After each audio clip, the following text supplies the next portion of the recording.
Hello అండి, అందరికీ నమస్కారం. కథ రాంబాబు గారు రచించిన ముసలిగుండె. ఏమమ్మా, ఒంట్లో బాగోలేదా? దివాలుగా అరుగు మీద కూర్చున్న కమలమ్మను అడిగింది వీధిలో ఉండే విశాలాక్షి. ఇద్దరికీ సరాసరి 50 సంవత్సరాలు పైబడే వయసుంటుంది. విశాలాక్షిని కొడుకులు వదిలేస్తే వచ్చే పెన్షన్ డబ్బుతో కాలంను ఈడుస్తుంది. ఆ పెన్షన్ కూడా లేకపోతే ఇక పస్తే. ఇక కమలమ్మ సంగతికి వస్తే, భర్త పోయాక పెద్ద కొడుకు పెళ్లి చేసింది. అప్పు చేసి అత్త సౌమ్యురాలు కావడం తెలుసుకున్న కోడలు పంకజం మొగుడు సుందరానికి మందు పెట్టి తన మాటకి ఎదురు మాట్లాడకుండా కుక్కిన పేనులా మార్చుకుంది. పెళ్ళాం చెప్పిన మాట తప్ప ఇంకేది వినబడదు సుందరానికి. కొన్ని రోజులకి ఈ కుటుంబ విషయం వీధిలో అందరికీ తెలిసింది. ఎవరు పంకజం నోటికి ఆమె చేస్తున్న చైల్డ్ లైన్ ఉద్యోగం చూసి మారు మాట్లాడడం మానేశారు. కమలమ్మ విశాలాక్షితో, ఏముంది, నీకు తెలిసిందే కదా, మా కోడలి సంగతి నన్ను ప్రశాంతంగా చూసి ఓర్వలేకపోతుంది. నా ఇంట్లో ఉంటూ నన్నే నా ఇంటి నుంచి బయటకి పంపాలని చూస్తోంది. అయ్యో అదేంటక్క, దానికేం పోయే కాలం, నీ ఇల్లులో ఉంటూ నిన్ను పోమంటుందా? ఎంత ధైర్యం! ఆ చైల్డ్ లైన్ ఉద్యోగం చూసుకుని లేనిపోని కేసులు పెడతానని, నేనే తనని చిత్రహింసలు పెడుతున్నానని, మహిళలకు ఉన్న అనుకూలతలను నాపై ఆరోపణలుగా బయట వాళ్ళకి చూపిస్తుంది. నేను గయ్యాలినని, ప్రతిరోజు రాచి రంపాన పెడుతున్నానని వీధి మొత్తం చెప్పుకొని తిరుగుతుంది. ఇదేం చోద్యం, విడ్డూరం కాకపోతే? నువ్వు వచ్చిన 25 ఏళ్ల నుంచి నిన్ను చూస్తున్న మన వీధి వాళ్ళకి తెలియదా నీ సంగతి? నీ ముదరష్టపు కోడలు చాడీలు అస్సలు నమ్మరు. నువ్వు బాధపడి కృషించిపోకు, అసలే బక్క ప్రాణం మనిషివి. ఆ దిక్కుమాలిన పంకజం గాడుపు పుట్ట, దాని నోట్లో పురుగుబడ, బంగారం లాంటి నిన్ను అంతలేసి మాటలంటుందా? ఆ మాటలు తలుపు చాటున పాము చెవులేసుకుని వింటూ పంకజం వచ్చి, ఎప్పుడు చూడు ఈ ముదరష్టపు సంత, నన్ను ప్రశాంతంగా ఉండనివ్వరు. ఒక కేసు పడేస్తే కుక్కిన పేన్లా స్టేషన్లో పడుంటారు, పోలీసులు చితక్కొడతారు. అప్పుడు గాని ఈ ముసల్దాన్ని, ఈ విధవకి బుద్ధి రాదు, నాకీ అత్తపీడ పోదు. విశాలాక్షి, ఏంటే పంకజం, పెద్దంతరం చిన్నంతరం లేకుండా బుద్ధిండే మాట్లాడుతున్నావా? గౌరవంగా మాట్లాడు. నువ్వు కేసు పెడితే మూసుకొని పోవడానికి నేనేం చేతగాని దాన్ని కాదు. పంకజం, నోరు మూసుకుని ఉండు, నేను తలుచుకుంటే నిన్ను పోలీసులతో కొట్టిస్తాను, జాగ్రత్త అని చూపుడు వేలు చూపిస్తూ స్కూటీ ఎక్కింది. పంకజం అంత మాటలు మాట్లాడుతున్నా నోరు మెదపకుండా సుందరం అలాగే చూస్తూ ఉన్నాడు. పంకజం స్కూటీపై ఎక్కి బయలుదేరేమని చెప్పేవరకు వెయిట్ చేస్తూ కూర్చున్నాడు. పంకజం వెళ్ళండి అనడంతో స్కూటీపై ఆఫీస్కు తీసుకెళ్లాడు. కమలమ్మ, ఎందుకు విశాలాక్షి, మా కోడలితో తగువు, దాని సంగతి తెలుసు కదా. ఆ ఇంగితం లేని మనిషితో మాట్లాడడం కంటే నోరు మూసుకుని వాళ్ళ కర్మకి వాళ్ళని వదిలేయడం మంచిది. విశాలాక్షి, అలా వదిలేయబట్టే ఇలా రెచ్చిపోతోంది. దాన్ని మాత్రం అలా వదిలేయకూడదక్కా. ఇంకేం చెయ్యమంటావు విశాలాక్షి? ఇంటి పరువు రచ్చకీడ్చమంటావా చెప్పు. నువ్వు ఏదో పని మీద బయలుదేరితే నా మీద అభిమానంతో నన్ను చూసి ఆగిపోయావు. ఇక నువ్వు వెళ్ళు. అర్థమైందక్క, నీ బాధ ఎవరితో పంచుకోకుండా కుంగిపోతావు. ఈ మతిలేని కోడలు గురించి ఆలోచించకుండా ప్రశాంతంగా ఉండు. ఏదైనా అవసరమైతే నాకు ఫోన్ చెయ్యి అని బయలుదేరింది. కమలమ్మ కొన్ని గంటల వరకు అక్కడే నిద్రాణమైన గుండె బరువుతో కూర్చుని ఆలోచనలో పడింది. కమలమ్మకు తన కోడలు ఆ ఇంట్లోకి కొత్తగా కాపురంలోకి వచ్చిన రోజులు గుర్తుకు వచ్చాయి. వితంతు అవ్వడంతో పెళ్లి చేసే బాధ్యతని భర్త తమ్ముడి మీద వేసింది.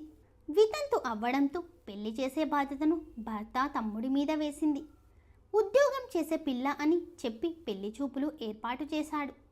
కానీ కట్నం గురించైనా కుటుంబం ముందు వెనక కూడా చెప్పకుండా, ఆ కుటుంబం లొసుగులు దాచిపెట్టి పెళ్లి చూపుల రోజే కమలమ్మకు కూడా చెప్పకుండానే సంబంధం ఖాయం చేశాడు. అదే ఆమె పాలిట శాపం అవుతుందని తర్వాత మెల్లగా తెలిసింది. చెప్పిన కట్నం చాలా తక్కువ అయినా కూడా కొడుకు కోరిక మేరకు కమలమ్మ ఒప్పుకోక తప్పలేదు.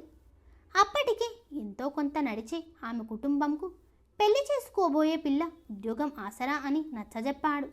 అతడు చేతుల మీదుగా పెళ్లి జరిగిన కొన్ని రోజుల తర్వాత కోడలు పంకజం అసలు రూపం బయటపడింది. తెచ్చిన కట్నం ఏమాత్రం లేకపోయినా ఆ కట్నంకు 2 అప్పు చేసి తన పెన్షన్తో కట్టేది. కొడుకు కూడా ఆమెకు చేయూత ఇచ్చేవాడు. అంతా మన కోసమే అని నమ్మే కమలమ్మ, కలిసిమెలిసి ఉమ్మడి కుటుంబంలో బతికిన కమలమ్మకు అది సర్వసాధారణమే. కొన్ని రోజుల్లోనే ఇంటిలోని లొసుగులు తెలుసుకున్న పంకజం కమలమ్మపై పెత్తనం మొదలుపెట్టింది. బయట వాళ్లకు కమలమ్మ రాచి రంపాన పెడుతుందని దండోరా వేసింది. కానీ చుట్టుపక్కల వాళ్ళు కమలమ్మ మంచితనం తెలిసి పంకజంకు చివాట్లు పెట్టారు. అది సహించలేని పంకజం మరో దారి కోసం వెతకడం మొదలుపెట్టింది. ప్రతి చోట వ్యతిరేకత మొదలైంది. చెప్పా పెట్టకుండా ఇంటి నుంచి వెళ్ళిపోయింది. దాంతో కంగారు పడిన కమలమ్మ పంకజం తల్లిదండ్రులకు సమాచారం అందజేసింది. ఆమె తల్లిదండ్రులు చివాట్లు పెట్టి పంకజంను తిరిగి కమలమ్మ ఇంటికి పంపారు. కొన్ని రోజులు ఇంట్లో కుక్కిన పేనులా ఉండేది. చివరికి అత్త కమలమ్మ మెత్తదనం ఆసరాగా దొరికింది. ప్రతిసారి ఏదో విధంగా తగువుకు లాగడం మొదలుపెట్టింది. అలా తగువు పెట్టిన ప్రతిసారి సుందరం అడ్డుపడడం పంకజంకు మింగుడు పడేది కాదు. అమ్మాయి ఇంటికి తీసుకుని వెళ్ళమని సుందరాన్ని అడిగింది. ఇద్దరూ కలిసి పంకజం ఇంటికి వెళ్ళారు. అమ్మాయి ఇంటికి తీసుకుని వెళ్ళమని సుందరాన్ని అడిగింది. ఇద్దరూ కలిసి పంకజం ఇంటికి వెళ్ళారు. పంకజంకు భర్తను చెప్పు చేతుల్లో ఉంచుకుంటే తప్ప తన పెత్తనం సాగదని అర్థమయ్యి ఇంటిలో ఉన్నన్నాళ్ళు భర్తకి మరుగుమందును భోజనంలో కలపడం, తలకు పట్టించడం మొదలుపెట్టింది. వారం రోజుల తర్వాత ఇద్దరూ కలిసి కమలమ్మ దగ్గరకు వెళ్ళారు. ఎప్పటిలానే నవ్వుతూ పలకరించింది, జరిగిన తంతు తెలియక. ఒకరోజు ఒంట్లో బాగోలేక మంచం పట్టిన కమలమ్మ, అమ్మా పంకజం, ఈరోజు నాకు నలతగా ఉంది, వంట నువ్వే చేసేయి, నాకు జ్వరం మాత్రలు తెచ్చిపెట్టమని సుందరానికి చెప్పు అని నిద్రపోయింది.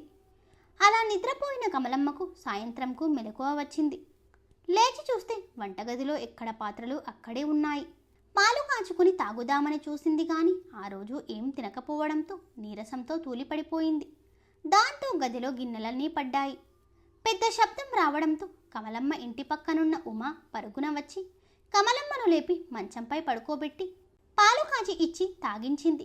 కొద్ది గంటల తర్వాత పంకజం మరుగుమందును కలిపి ఉంచిన భోజనం బయట నుంచి తీసుకుని వచ్చింది. అత్తయ్య, ఈరోజు నాకు డ్యూటీ ఉండి వంట చేయలేదు, భోజనం పార్సల్ తెచ్చాను, తినండి అని ముందు పెట్టి తన గదిలోకి వెళ్ళిపోయింది. దైవకృప ఉండడంతో ఆ అన్నం పాచికంపు కొట్టింది. ఆకలితో ఉన్నా తినలేక బయటపడేసింది కమలమ్మ. ఇంతలో విశాలాక్షి భోజనం తీసుకుని వచ్చింది. ఏంటక్కా, ఇంత బాగోలేకపోతే నాకు కబురు చేయొద్దు, ముందు భోజనం చేసి ఇదిగో ఈ మాత్రలు వేసుకో అని అన్నం తినిపించి కొంచెం సేపు తర్వాత మాత్రలు వేసింది. కమలమ్మ, అయినా నీకెలా తెలుసు నాకు బాగాలేదని? ఇందాక ఉమ్మా చెప్పింది నీకు బాగాలేదని, కోడలు వంట చేయలేదని, లేచి నువ్వు తూలి పడిపోయావని. అందుకే రసం కూర వండి తీసుకొచ్చాను, నీ నోటికి రుచిగా ఉంటుందని. ఆ విషయాలన్నీ వదిలేయి, నువ్వు ప్రశాంతంగా పడుకో, నేను రేపు వచ్చి టిఫిన్ తీసుకుని వస్తాను. వేసిన ఎత్తు విఫలం అవ్వడంతో పంకజం గుడ్లు ఉరుముతూ కమలమ్మ పడుకున్న మంచం వైపు చూస్తూ ఉంది. ఆ రోజు రాత్రి సుందరం తలకి లేనిపోని చాడీలు చెప్పి పురికొల్పింది. ఉదయం లేవగానే కమలమ్మ దగ్గరకు వెళ్ళి, ఏంటమ్మా నువ్వు చేసే పని ఏం బాగోవడం లేదు, ఎంత పని చేసినా దాన్ని ఆడిపోసుకోవడం మొదలుపెట్టావు, ఇదేం బాగోలేదు. నేనేం చేశానురా? ఏమనకుండా పంకజం నన్ను తిడుతూ ఆడిపోసుకుంటుంది, మళ్ళీ నేను తిడుతున్నానని నీతో చెప్తుందా? ఎంత కయ్యాలి కాకపోతే. దాని గురించి నాకు తెలుసు, నువ్వు వేరేగా చెప్పనక్కర్లేదు, నువ్వే సర్దుకుపో. రోజు రోజుకు మీ గొడవలు ఎక్కువైపోతున్నాయి, మనసుకి ప్రశాంతంగా లేకుండా చేస్తున్నావు అని వెళ్ళిపోయాడు. ఆ మాట విన్న కమలమ్మ గుండెల్లో 1000 సూదులు గుచ్చినంత భారంగా మంచంపై వాలిపోయింది. కమలమ్మను చూసిన పంకజం, ఏంటో ఈ ముసలదాన్ని చూస్తేనే ఒళ్ళు మండిపోతోంది, నన్ను చంపుకు తినకుండా చస్తే పీడ విరగడ అవుతుంది. ఇంతలో అక్కడికి జగన్నాథం అక్కడికి వచ్చాడు. కమలమ్మకి తమ్ముడు. ఏంటి పంకజం, పెద్దవాళ్ళంటే కొంచెమైనా గౌరవం ఉందా? నిన్ను కంటికి రెప్పలా చూసుకున్న మా అక్కను అంతలేసి మాటలంటున్నావు, నీకేమైనా పిచ్చి పట్టిందా? మాటలు మర్యాదగా మాట్లాడు. చుట్టం చూపుకు వచ్చిన వాడివి చూసిపో, ఎక్కువగా మాట్లాడకు. నువ్వెవడ్రా నాకు చెప్పడానికి? ఇద్దరిని గృహహింస కేసు పెట్టి జైలులో పెట్టిస్తా, ఏమనుకుంటున్నావో జాగ్రత్త. నువ్వు కేసులు పెడితే చూస్తూ ఊరుకోవడానికి నేనేం చేతులకి గాజులు తొడుక్కొని లేను, నువ్వేం చేస్తావో చేసుకోపో. అక్క, నువ్వు ఇప్పుడే నాతో పాటు వచ్చి, లేకపోతే నిన్ను చంపేసినా చంపేస్తుంది ఈ ముదనష్టపుది అని కమలమ్మని తీసుకెళ్లాడు తనతో పాటుగా. ఆ రోజు రాత్రి బాగా ఆలోచించి కమలమ్మ పీడ ఎలాగూ తీరింది గాని ఇంటిని తన పేరు మీదకి మార్చుకోవాలని నిశ్చయించుకుంది. సుందరాన్ని పావుగా మార్చుకుంటే తప్ప తన పాచిక పారదని అర్థమైంది. మరుగుమందును సుందరం తలకు రుద్దుతూ, ఏమండి, మీ అమ్మ నన్ను రోజూ తిడుతూనే ఉంది, ఈరోజు అడిగితే నన్నే ఆడిపోసుకుంది, నన్ను ఇంటి నుంచి వెళ్ళిపోమ్మని చెప్తుంది. ఇంతలో మీ మావయ్య జగన్నాథం నాపై ఇంతెత్తున లేచాడు. తనతో తన ఇంటికి తీసుకుపోయాడు. అయినా మీ అమ్మ ఇంట్లో నుంచి వెళ్ళిపోయింది. నన్ను టార్చర్ పెట్టకుండా ఉండాలంటే వాళ్ళపై కేసు పెడితే గాని తిన్నగా రారు. ఏంటి, నీకు పిచ్చి పట్టిందా? నీ తల్లి అన్నా అని ఊళ్ళు తిప్పుతున్నావు. నన్ను నా తల్లిపై కేసు పెట్టి బాధ పెట్టమంటావా? అంటే మీరు నేను చెప్పింది చేస్తారా చేయరా? ఆ విషయం చెప్పండి. నువ్వు చెప్పింది నేను చెయ్యనంటే చెయ్యను. ఏం చేసుకుంటావో చేసుకో. నువ్వు నా మాట వినకపోతే నేను ఉరిపోసుకుని చస్తాను. నా మీద ప్రేమ ఉంటే నేను చెప్పినట్లు చేయండి. లేదంటే రేపు తెల్లారేసరికి నా శవం కళ్ళ చూస్తారు. అంత పని చెయ్యకు పంకజం. నువ్వు లేకపోతే నేను బతకలేను. నువ్వు చెప్పినట్లే చేస్తాను. ఉదయం పోలీస్ స్టేషన్ నుంచి కానిస్టేబుల్ వచ్చి జగన్నాథం కమలమ్మను స్టేషన్కి రమ్మని పిలిచాడు. ఇద్దరూ స్టేషన్కి వెళ్తూ కానిస్టేబుల్ని అడిగారు. ఏంటయ్యా విషయం? మమ్మల్ని ఎందుకు రమ్మన్నారు? మీతో మా సబ్ ఇన్స్పెక్టర్ ఏదో కేసు కోసం పిలిచారండి. అంతకు మించి నాకేం తెలియదు. స్టేషన్కి వెళ్ళగానే ఎదురుగా పంకజం సుందరం కనిపించారు. కానిస్టేబుల్ కమలమ్మ జగన్నాథంను డైరెక్ట్గా సబ్ ఇన్స్పెక్టర్ గదిలోకి తీసుకుని పోయాడు. సబ్ ఇన్స్పెక్టర్ మోహన్ ఫైల్స్ తిరిగేస్తూ పరధ్యానంగా కమలమ్మ వైపు చూశాడు. ఇన్స్పెక్టర్ గారు, మమ్మల్ని ఎందుకు పిలిచారు? అసలు సంగతి చెప్తారా అన్నాడు జగన్నాథం. మీరు జగన్నాథం గారేనా? పంకజం గారు గృహహింస కేసు పెట్టింది కమలమ్మ గారిపైన. అవునండి, ఆవిడ మా అక్కయ్యే. కానీ పంకజం కావాలనే కేసు పెట్టింది. వారం రోజుల క్రితమే నేను మా అక్కని మా ఇంటికి తీసుకువచ్చాను. ఈ మధ్యలో ఆ పంకజంను ఎలా హింస పెడుతుందండి? ఒక్కసారి ఆలోచించండి. అవును బాబు, నాకు ఒంట్లో బాగోలేదని వారం క్రితమే మా తమ్ముడు నన్ను ఇంటికి తీసుకెళ్లాడు. అయినా ఇంట్లోకి వచ్చినప్పటి నుంచి పల్లెత్తు మాటని ఎరగను. మీరు కావాలంటే మా వీధిలో ఎంక్వైరీ చేసుకోవచ్చు. మీరు ఎలాంటి వారో నాకు తెలుసు పెద్దమ్మ. నన్ను మీరు గుర్తుపట్టలేదా? అంటే నువ్వు మా శారద కొడుకు మోహన్వా నాయనా? ఇన్నాళ్ళు ఏమైపోయావు? నన్ను వదిలి ఒంటరిగా ఎందుకు చేశావు? అమ్మ చనిపోయిన తర్వాత నన్ను పెంచి పెద్ద చేశావు. నువ్వు ఎంత కష్టపడ్డావో నాకు తెలుసు. నీకు భారం అవ్వడం ఇష్టం లేకే నేను ఇంటి నుంచి బయటకు వచ్చాను. నువ్వన్నా సంతోషంగా ఉంటావన్న ఆశతో. కానీ ఈరోజు నీపై ఈ తప్పుడు నింద పడుతుందని అనుకోలేదు పెద్దమ్మ.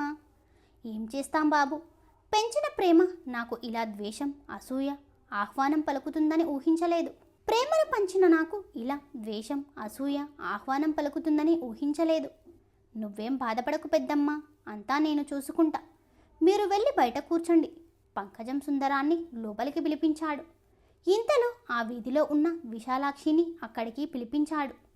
సార్, నన్ను మా అత్త రాచి రంపాన పెడుతుంది. చూడండి రాత్రి ఎలా వాతలు పెట్టిందో, బ్లేడుతో కోతలు పెట్టిందో. వారం రోజుల నుంచి నాకు తిండి కూడా పెట్టలేదు. గదిలో పెట్టి తాళం వేసింది. అవును సార్, నేను కూడా చాలా చెప్పి చూశాను. కానీ నా మాట కూడా లెక్క చేయలేదు. అందుకే ఇలా కంప్లైంట్ ఇవ్వాల్సి వచ్చింది. నోరు ముయ్యండిద్దరు. ఏమ్మా పంకజం, నువ్వు ఏదో గవర్నమెంట్ ఉద్యోగం చేస్తున్నావని చెప్పి లేనిపోని కేసులు పెట్టి మీ అత్తను జైలులో పెట్టించాలనుకుంటున్నావా? చట్టం కళ్ళు మూసుకొని పనిచేస్తుందని నీ నమ్మకమా? ఏం నాయనా సుందరం, కన్నతల్లిని జాగ్రత్తగా కంటికి రెప్పలా చూసుకోవాల్సింది పోయి ఒంటరి దాన్ని ఇలా స్టేషన్కి వచ్చేలా చేయడానికి నీకు సిగ్గులేదు? ఏంటి సార్, మా అత్త దగ్గర ఎంత లంచం తీసుకున్నారో మాకు వార్నింగ్ ఇస్తున్నారు. మీ పై అధికారులకు కంప్లైంట్ చేస్తాను. నీకెంత ధైర్యం ఉంటే నన్నే లంచం తీసుకున్నావని అడుగుతావా? నిన్ను వారం రోజుల నుంచి కమలమ్మ హింస పెడుతుందా? అది నేను నమ్మాలా? ఆవిడ వారం రోజుల క్రితమే వాళ్ళ తమ్ముడి ఇంటికి వెళ్ళింది. ఈరోజే ఇక్కడికి వచ్చింది. నువ్వు ఇచ్చిన కంప్లైంట్ చూసిన వెంటనే మీ వీధిలో ఎంక్వైరీ చేయించాను. మీ అత్త ఎలాంటిదో, నువ్వు ఎలాంటి దానివో నాపై కంప్లైంట్ చేస్తావా? నువ్వు తప్పుడు కేసు పెట్టినందుకు నిన్నే జైలులో పెడతా. ఆడవాళ్లకున్న కాపాడే ప్రయత్నంలో ఏర్పాటు చేసిన చట్టంలోనున్న లొసుగులను అత్తమామలపై కక్ష సాధించడానికి ఉపయోగించే నీలాంటి కోడళ్లకు ఏం శిక్ష పడుతుందో తెలుసా? నువ్వు చెప్పుకునే ఉద్యోగం కూడా పోతుంది మర్యాదగా లేకపోతే. ఈ రోజు నుంచి మీరు ఏం చేస్తారో నాకు తెలియదు. ఆవిడకు ప్రతి నెల నీ జీతంలో సగం డబ్బులు ఆవిడ జీవన భృతికి ఇవ్వాలి. ఆమెకు చిన్న సమస్య వచ్చినా మీదే బాధ్యత. తక్షణమే ఆ ఇంటిని విడిచి బయటకు పోవాలి. ఆ ఇల్లు ఆమె స్వార్జితం. దానిపై మీకు ఎలాంటి హక్కు లేదు. ఆ మాటలు విన్న పంకజం చేసేది లేక నోరు మూసుకుంది. కమలమ్మ ఎప్పటిలాగే తన ఇంట్లో ఒంటరిగా మిగిలిపోయింది. మోహన్ కొడుకుగా చింత ఉన్నా కూడా సుందరం చేసిన పని ఆమె గుండెకు చేసిన గాయం మానకుండా నొప్పి పెడుతూనే ఉంది. ఆద్రతతో ఓదార్పు లేని బాధతో మిగిలిపోయింది ఆ ముసలి గుండె. జీవితం చాలా చిన్నది. దాన్ని మమతలతో, ఆప్యాయత, అనురాగాలతో నింపి సుఖమయం చేసుకోవాలే గాని లేనిపోని అపార్థాలు, కక్షలు, ఈర్ష్యలు, ద్వేషాలతో నింపుకోకూడదు. ప్రతి అత్త ఒకప్పటి కోడలు అని గుర్తించుకోవాలి. ప్రతి కోడలు కాబోయే అత్త అని గుర్తించుకోవాలి. మనిషి మరొకరికి ఏం పంచుతాడో అదే తిరిగి వెనక్కి వస్తుంది.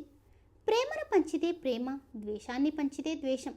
ఇప్పటి కాలంలో నాది, నేను, నా అనే పదాలు పెరుగుతున్నాయి. అవి పెరుగుతున్న కొద్దీ ఆప్యాయత, అనురాగాలు తగ్గి బంధాలు చీలిక మొదలయ్యి ఒంటరితనానికి నాంది పలుకుతాయి.